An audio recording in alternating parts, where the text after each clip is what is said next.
Hi, everyone, and welcome to the Neil Haley Show. And I'm always excited to have such wonderful guests. Go to my website, tolltutor.net, for more information. Twitter, Total Tutor, Neil S. Haley, Facebook, LinkedIn, Neil Haley, Instagram, Total Tutor, and Google Plus, Neil Haley. And my producer is going to be live tweeting later in the afternoon.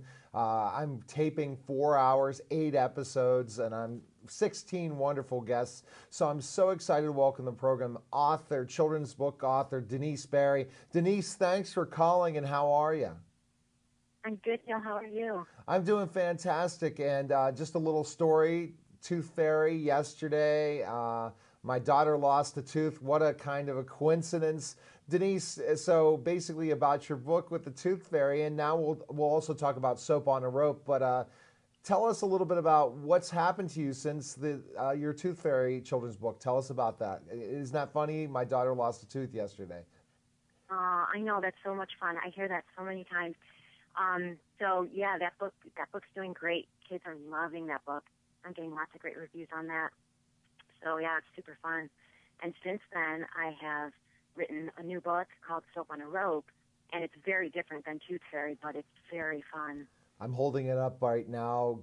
Again, the illustration is fabulous, and to get to show Oh TV and be yeah. able to hold up the book and see that, and you're so imaginative. I mean, especially what happens to the tooth in your Tooth Fairy book to now Soap on a Rope, and how did you come up with this idea, Soap on a Rope? I mean, I know that's gone back years to think about when people had soap on a rope. Oh yeah. I know it is a thing, isn't it? But I didn't even. I was just washing dishes. It's so weird. I was just washing dishes, and the title, what became the title, popped into my head, Soap on a Rope, and I just loved it so much. And I thought, oh my God, that has to be a book. But I'm like, what do I do with that? So I really had to rack my brain to come up with something you could do with Soap on a Rope and create a whole story on it and do it in rhyme. But actually, this book practically wrote itself. So, when that happens, you've got something good. It literally took me 2 weeks to write that book, but certain pages, Right. and especially because they're in rhyme, were pretty difficult to write. So, it did drag on into months, but I am so proud of this story. It's, I created this book with the intention of bringing positive messages to kids and adults. So, and actually the acronym for Soap on a Rope is SOAR, SOAR. So to me, it really signifies what I was hoping to get out of it. Like hopefully your mood will soar after you read this book, your attitude, your awareness. It's just a really fun book. Exactly, and thinking about the whole rhyming thing of that's challenging, and you're showing your creativity. Sometimes children's book authors, one book, that's it, and then this idea came and you went after it, and you've really enjoyed your opportunities, especially also to go to schools to visit, and the kids are probably asking, what's Soap on the Rope, right, Denise, for sure? Yeah, it's so fun. So I do my presentation with them, which is a blast. I think you've been seeing some of my Facebook postings. Oh, yeah, We are definitely. having we're having so much fun. But then what I do, I had a woman make me an actual bar of Soap on a Rope, and she did it so beautifully, Linda Lair, and it's rainbow colored. There's sparkles in it. So at the after the reading, I show them an actual Soap on the Rope, and they're like, "Oh my God, it's real!" It's so much fun. Well, it seems so much fun, and I think it's something that you really enjoy, Denise, getting out and visiting the schools. That's one of the things of why you're a children's book author, is to get to share it with the kids for sure and see their reaction of your creativity. Yeah, but actually the funniest thing is I did not sign up for like doing that kind of stuff. I was so nervous my first visit to the school. I remember thinking I am not an educator, and when I first started out doing it, I thought, what can I possibly teach anyone? So what I did, I decided not to teach, but to entertain. And if they learned something as I entertained them, that would be a bonus. And you know what? They are learning something to me so fundamental to life. They're learning how creative they are. Some kids don't even think they're creative, but by the time I'm done with them, they know they are. It's I'm, so I'm, much fun to yeah, do that. definitely. And I'm going through the book and looking at the illustrations, and they're fabulous. And looking at one of the pages where she receives the gift, which is in a box, and then looking Mm. at specifically the reaction afterwards, and she sees, what is this? And I'm going to show the soap on the rope and showing the illustration for our viewers in TV land. That's the great thing about being able to do this and flip through and look at this great Yeah. illustration for sure. And the response, you've just been really excited about it, haven't you? The kids' response and the parents and everybody, right? Yes, absolutely. Yeah, Andy Berger's illustrations are just incredible, especially in this book because he had to make a lot of facial expressions because it's he had to show a lot of action. It was just so much fun. They're beautiful. Oh, they definitely are. And then are the kids saying that they're going to go tell their parents now they want to have soap on a rope? Yeah, and it was awesome. At one school, they had the kids come up with ideas for what they can do with the soap on a rope, and some of them were better than my idea. They are amazing. Kids are just so smart. Yeah, so I'm sure they should start selling soap on a rope for kids because they're going to buy them. Definitely, I think so, and I guess it'll give them that idea of going back to the old school soap, not all these like, I guess, perfect types of soaps out there that we can purchase. Hey, let's go back to the old days, soap on a rope. Denise, do you ever remember the days of soap on the rope? I don't. I think we had one growing up, but I really don't remember. I really don't remember it. What do you think the purpose? I guess the purpose is don't lose that soap and drop it, I guess, with the rope. I'm not really sure. Honestly, before I even really remembered soap on a rope from a kid, I thought I made it up. No, So I remember it. I was like, oh. I wish I could go ahead and Google back that and stuff like that and specific things. And after your first book, did you really think this quickly? You're published again, you're ready to roll, and I'm sure that you thought you were going to do I guess a sequel to the Tooth Fairy book, but now after seeing you go outside the box now, Denise. This is not you. From when I first time met you to now, Actually, you would have stuck. Go ahead. No, you are so right. I really thought I was going to, and I still might. I really love the idea of doing a book on the Tooth Fairy called, I remember telling you this from our last interview, called, Why Does the Tooth Fairy Forget Me? You know how sometimes that Tooth Fairy just forgets to take that tooth. But when I was at one of the readings, I actually, my author visits at school, I actually got an idea for an entire series of books based on one little girl. How funny is that? So, and actually it's about whining, like how kids sometimes just have, sometimes kids just have such bad behavior. And she was whining because I didn't pick on her, and it just bugged me because, to be honest, I never let my kids do that. Of course they did it, but I didn't allow it. If they wanted something, they would ask me for it. So it made me think about all the things we have to teach our kids. They need certain social skills if they want to be confident, functioning adults. So that made me, whenever I caved as an adult, as a parent, my husband would say to me, "We're not raising children, we're raising adults." Yes, absolutely. How true is that, right? It's so true. That reminded me. Yeah, so that made me realize I can do something important here. I could teach, help teach kids how to be functioning adults through reading, which is a fun way to learn. That's actually that's an important way for kids to learn. So I have this whole series of books based on bad behavior, that you don't want your kids taking into adulthood. So I think my first book might be titled Whining Wanda. Now, and Beyond Your Wildest Dreams, Denise, after I first talked to you as your first book, did you think that now you're going to be writing such a series and you have a career ahead of you in this, especially with the success of your first and now your second book and how the kids are loving this? This is going to be something that you're going to do for the rest of your life. Are you excited about that? Yes, because honestly, Neil, because there's ups and downs in everything you do. And before Soap on a Rope came out, for some reason I was just like, I never want to do this again. Oh, no. And then when I started going to the schools and seeing how well received it is, I'm like, oh my God, give me an idea, for another book because I want to keep doing this.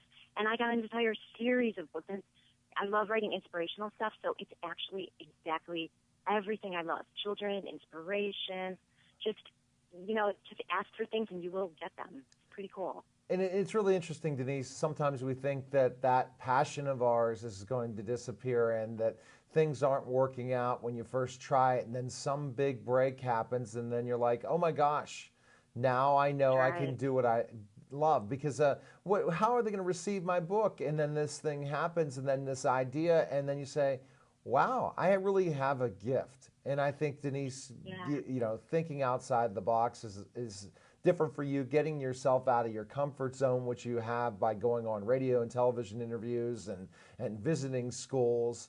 It's really opened up a lot of your life, for sure. A lot of opportunities by getting out of your comfort zone, for sure. That's so funny. That's exactly how my life has been.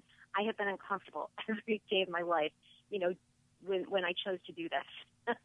But it's the most rewarding thing. And actually, that's one of the messages in my book, too. Like seeing something with fresh eyes, just not giving up. Now, so Denise, I know for sure that you really are interactive with your fans, especially at your website. So tell us about specifically times you do some contests. You really are interactive with your readers, and the children really can get involved in this as well, especially with the Tooth Fairy book. And again, I remember specifically we used your the little holder for the tooth yesterday to put under the pillow this last night. So where can we find that website that's very interactive so parents can really allow the kids to get involved and do certain things? Where can we go? Yes, you can go to www.deniseberry.net and then click on my books. Like, what does the Tooth Fairy do with our teeth? We'll have a contest for whoever comes up with the best creative idea for what the Tooth Fairy might do with your teeth. I give away a prize every month for that. And that really gets the kids excited, especially when you visit the schools, so you get to kindly see all the different feedback of kids and what they think of your books, and it definitely keeps you busy for sure, Denise. And again, I'm going to hold up the book for our listeners just to see, because, our viewers to see. I wish our listeners could see, but our viewers can see how great the illustration is. And for sure, and I'll definitely have you back again, Denise, for your next book. And best of luck. We're Facebook pals, so you'll know what's going on with me. I'll know what's going on with you. So best of luck, and I can't wait to hear when your next book's out. So take care. Thank you, Neil. Take care. Day. All right, you too. Bye-bye. You're watching The Neil Haley Show. When we get back, another exciting guest. And as you see the beard shaved off, because it's time for the new season, the summer season. We'll be back in just a moment.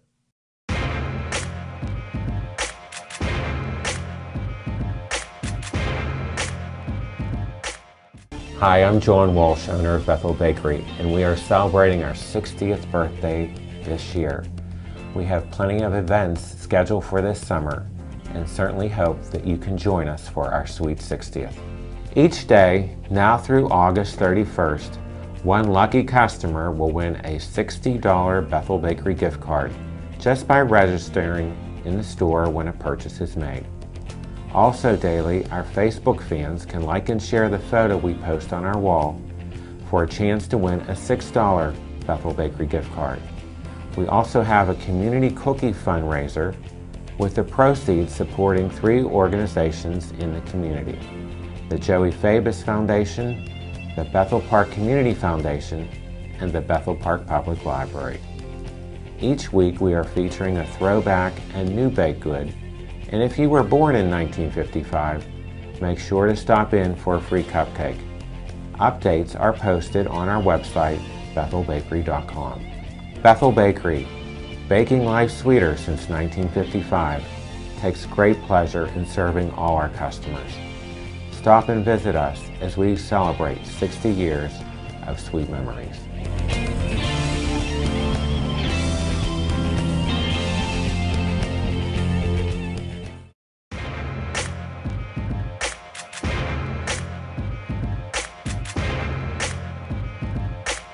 We're back to the Neil Haley Show. Again, go to my website, toldtutor.net, for more information. Twitter, Told Tutor, Neil S. Haley, Facebook, LinkedIn, Neil Haley, Instagram, Told Tutor, Pinterest, Neil Haley, and Google Plus, Neil Haley, and at Total Tutor live tweet soon. My producer will be coming in to live tweet. So if you're watching the show and it's at a different time or listening to the show, you can live tweet at the hashtag Neil Haley Show and hashtag EdChat or hashtag whatever our conversation is. And I'm excited to welcome the program. It's very interesting how you meet people on Twitter. And I think he is so talented in so many ways. So I'm excited to welcome the program, Oscar from Teacher Talk Live and also Teach Cal. Oscar, thanks for calling and welcome to the Neil Haley Show. And I tell you, it's such a wonderful idea to create a television show just for teachers that teachers really can dig their teeth into. How are you, Oscar?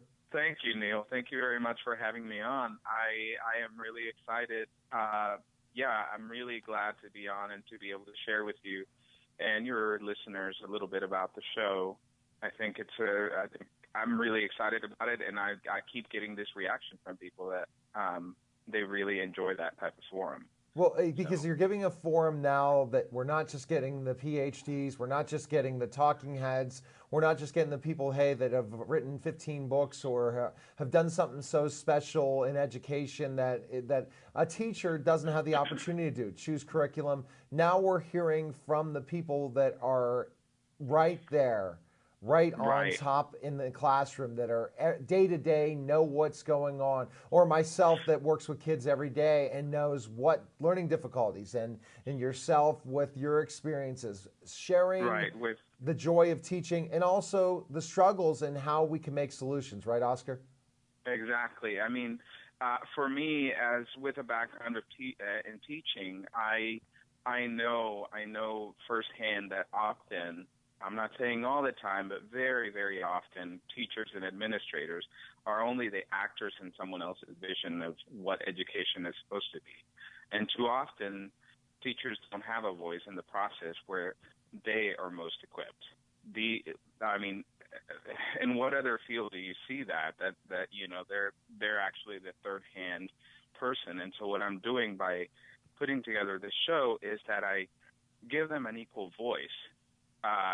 And regardless of who hears it, at least they have an equal voice and an equal standing with whoever else comes on, and they can help. Maybe not make changes in policy, but at least the word gets out there. At least they have been able to voice what they believe is the best solutions, and the way we carry it out on the show as well is that we don't necessarily get together to talk about problems. There are a lot of problems we could talk about, but what we come together to talk about is solutions. This is the challenge we face. How do we deal with it as teachers? How do we deal with it in the classroom? And that's key, because these are the challenges we face on a daily basis. So parents or politicians, whoever watches the show, will be able to say, oh, I never knew this is what this teacher's going through. I always assumed teaching is easier. I always assumed that the kids listen more. I didn't know this was going on a daily basis, and that's what's important. And what you do is you create great topics, like the last one that you can go to teachcal.com and watch right now is Summer Slide. And I had a conversation on my radio show last night about Summer Slide, and your panelists are not as, I guess, crazy about overdoing things for kids in the summer to not lose that learning time. But and then I tweeted out last night about the Summer Slide, the myth. Now, you believe there's definitely is a Summer Slide, Oscar, correct? And that really, I think that even if you lose 1 or 2 months of instruction, it's causing the teachers to reteach right at the beginning of the next year. Exactly. And that's usually just, a couple months lost, or a couple months that, we had to do things over. Yeah, it definitely happens with several populations. I think it happens more with low socioeconomic population, and one of the panelists was saying with special needs as well, because a lot of the middle class knows knows about these things, and they're more in touch with their teachers and all that, so they know a little more about what they should be doing in the summer. And one of the things we talked about on the show is just, having simple conversations with your child, and Right. showing them processes of what you do, decision making processes and all that. That all helps them grow. It definitely does. And when I look at Summer Slide in so many ways, Oscar, I see a specific thing that, what is that thing? Maybe we should provide more after school, summer tutoring programs for inner city kids, and allow college students to be part of them, and student teachers and different people, so that these kids continue to not lose ground. And I hate to hear it's only the kids in the inner cities. Our curriculums are built upon this, Oscar. The Right. curriculums go back in mathematics, and they teach the same thing they taught the year before. Wouldn't it be great if we could just leave off where we left off from last year, and not have to reteach a concept again, especially even the subject matters? So the first 2 chapters are review, for sure. Yeah, definitely. The really neat thing about Teacher Talk Live is that that episode is now gaining steam. It's more people are viewing it, the Summer Slide episode, and maybe it'll get on in front of the right eyes, the decision makers, that maybe it'll make them think about funding, and whatever changes could be made to facilitate something like what you're talking about, doing something in the summer.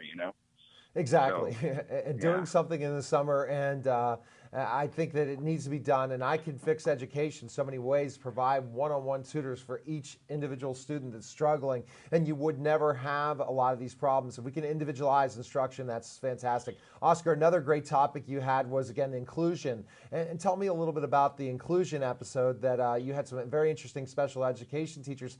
Tell about the struggles of trying to get inclusion involved in schools, like co-teaching, things like that, aren't always happening, and the special needs kid is being left behind.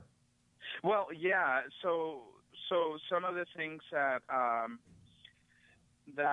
we see is that inclusion was implemented a few years ago. I remember when it happened, and suddenly, as teachers, they told us, now you're going to have some special needs kids coming into your classroom, but then there was the issue of coordinating with the special education teacher, and not considering the planning process that it would take, because one of the things we talked on the show about is how the special education teacher has to be really informed of what's happening in the classroom, and so that's a job on the teacher, and that's a job also on the special education teacher. So there is that, and there is not enough staff development, in my opinion, to make sure those kiddos are well served. Right. There is not enough staff development. Oh, you handle it. You're the special education teacher. Then these regular ed teachers said, oh, even if you have a certification special education, you can handle it. No, unless you're daily working with these kids in one-on-one settings, see how they learn, understand the disability more and more. Classes are not going to give you it. It's experience that's going to give it to you, Oscar, right? Right. Exactly. So. And that experience is immense. It's so important to take it to the next level. And you have some interesting shows coming up after this. Tell us about some of the others. Sure. Yeah. So in the summer, we're going to every other Tuesday. So June 30th is our next show. We just shot one this past Tuesday. June 30th is really exciting. It's called Getting Published. And so the ins and outs of pitfalls and opportunities available to you right now as teachers. So I'm bringing in published authors, and we're going to talk about opportunities that are out there for teachers, and motivation for teachers on how to get published. So that is a really exciting one. I'm sorry, I actually skipped an episode. The next episode before that one is Reflections on the school year, and so that one is a big celebration. I'm envisioning that one as a big party where teachers are going to get together and they're going to motivate each other because they're going to tell about what wonderful things happened in 2014, 2015. Too often we're surrounded by our colleagues and they're going through struggles and difficulty with kids and difficulty with this administration or that or this. Too often there's problems at school, but we don't sit down enough and celebrate what successes we have had during the year. And so this one's a really exciting one and one that I hope will be watched again right before school starts to energize people. Energize teachers. It's something that you can tweet out. You can do different things at TeachCal. You can tweet out specific things. Hashtag Teacher Talk Live, the live tweets that you're going to be providing. A lot of things that can be logistic nightmares. Oscar's tackling, and he has a fabulous show. And the whole thing when you're talking about those fabulous things that happen with teachers and those fabulous stories, I think that that's a situation that is tremendous because you now have this opportunity. You now have this opportunity to share what you love doing in the classroom this year. So many teachers need to definitely tune in. And if it's already aired, because again, we always don't know when it airs on different places, especially this will be on radio later on, Oscar, not just television, that they can go and subscribe to your YouTube channel. Where is that? Where can they subscribe to your YouTube channel? They would go to my website, teachcal.com, and there's a button, a red subscribe button right on the main page. And so I made it really easy. Just, click and then accept. And then after that, you get notifications on when new shows are on. So I'm really excited about that. Neil, the July 14th show is going to be really exciting as well. It's called Starting Fresh in the Fall. And so for that one, what I'm doing is that I'm recruiting educational leaders that have different methods and advice and tips on how to start the year off with a system in place that's going to work for the teacher, and not only established leaders, because I think there's a lot of teachers that are afraid to come out with their expertise. I'm trying to bring in as well other teachers that don't normally speak up, that have something really good to contribute, and but they don't, because they either feel they don't have a book published, or they don't have a PhD, or they haven't spoken at a conference. You don't need to have any of that to be an expert on education. All you need to do is to be able to have taught and have a proven track record, So, that's the July 14th show that I'm really excited about these shows. I think awesome, Oscar. Well, there's some really good topics coming up. Fantastic. So best information, teachcal.com for more information, at TeachCal for Twitter. Good talking to you, Oscar. Best of luck, and we'll talk soon, man. Thank you very much, Neil. All right. Have a wonderful day. You too. Take care. That was the Neil Haley Show. Thanks for watching. We'll see you next week. Again, hashtag Neil Haley Show, and tell me what you think. And we'll talk next week, everyone. Good day, everyone.